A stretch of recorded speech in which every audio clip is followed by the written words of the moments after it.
Dajjal akan keluar di tengah-tengah umatku dan ia akan tinggal selama 40. Ini tadi sudah saya jelaskan, sekitar ada yang mengatakan 40 tahun, ada yang mengatakan 40 tahun, tapi riwayat lain menjelaskan 40 hari, tapi hari pertamanya setahun, hari keduanya sebulan, hari ketiganya sepekan dan sisa harinya seperti hari-hari kalian. Lalu Allah membangkitkan Isa putra Maryam, ia mirip sekali dengan Urwa bin Mas'ud, ada sahabat Nabi. Maka Isa mencari Dajjal dan kemudian membunuhnya. Setelah itu manusia tinggal selama 7 tahun tanpa ada permusuhan di antara mereka. Kemudian Allah meniupkan angin dingin dari arah negeri Syam. Nah ini saya ingin jelaskan.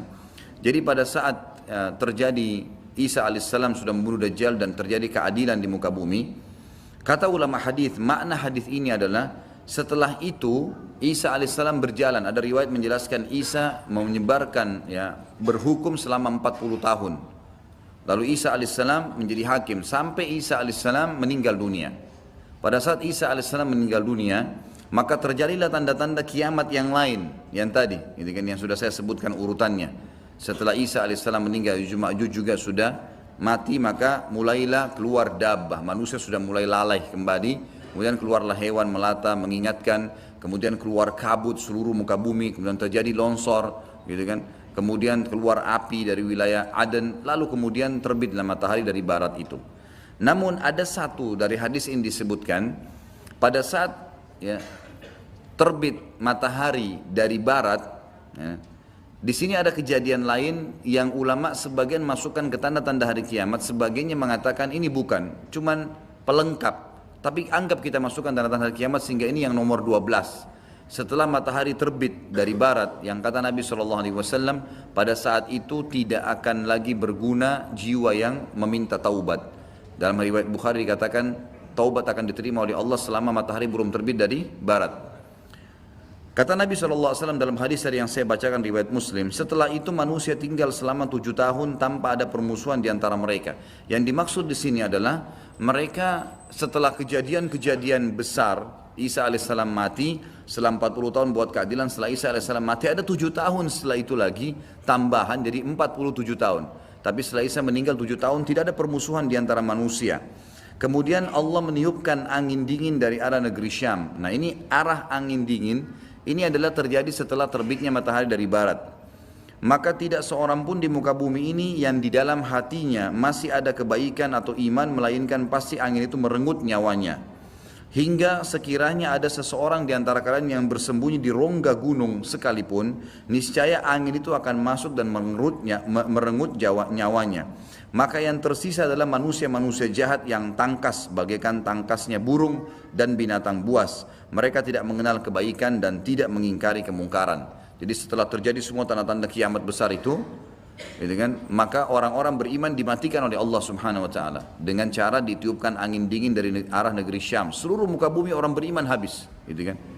Pada saat orang beriman ini habis dan sudah ada orang-orang yang tadi saya bilang mulai membangkang setelah Nabi Isa alaihissalam meninggal, itu kan, dan dabbah hewan melata yang keluar itu membawa cap. Dalam hadis Bukhari dicaplah orang-orang yang beriman dan orang kafir.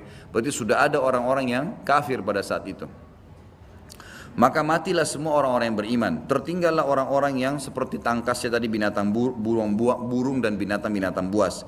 Mereka tidak mengenal kebaikan, apa yang Allah perintahkan, dan juga tidak mengingkari kemungkaran. Lalu syaitan datang kepada mereka berbentuk manusia seraya berkata, apakah kalian mau memenuhi ajakanku? Mereka berkata, apa yang kamu perintahkan kepada kami? Lalu syaitan menyuruh mereka menyembah berhala.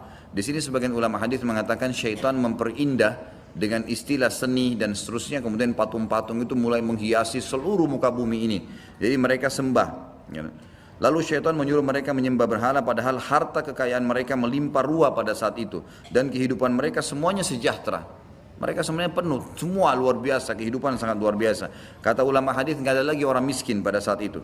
Kemudian ditiuplah sangkakala oleh malaikat Israfil, dan tidak ada seorang pun yang mendengarnya melainkan menoleh melongokkan lehernya sambil mendengarkan. Dan orang pertama yang mendengarnya adalah seorang laki-laki yang sedang membersihkan badan untanya. Rasulullah SAW melanjutkan, lalu ia pun pingsan tersentak artinya mati maksudnya di sini, dan manusia pun pingsan tersentak, semuanya juga mati.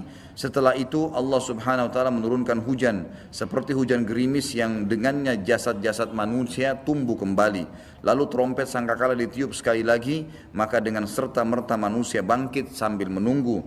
Lalu dikatakan, hai manusia, marilah pergi menuju ke Tuhan kalian. Itulah sesuai dengan firman Allah, dan dikatakan kepada para malaikat, hentikanlah mereka, aturlah mereka di hadapan Tuhan, karena mereka akan ditanya. Setelah itu diperintahkan, keluarkanlah bagian untuk neraka. Dari orang-orang hadir ini masukkan ke dalam neraka. Dikatakan oleh para malaikat kepada Allah, dari berapa? Jika dijawab, dari setiap 1999.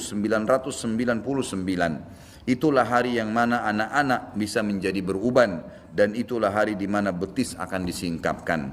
Tapi dari saksi bahasan kita adalah masalah tadi, ya, Dajjal akan membuat kerusakan, kemudian beberapa kasus yang berhubungan dengan masalah kita ini.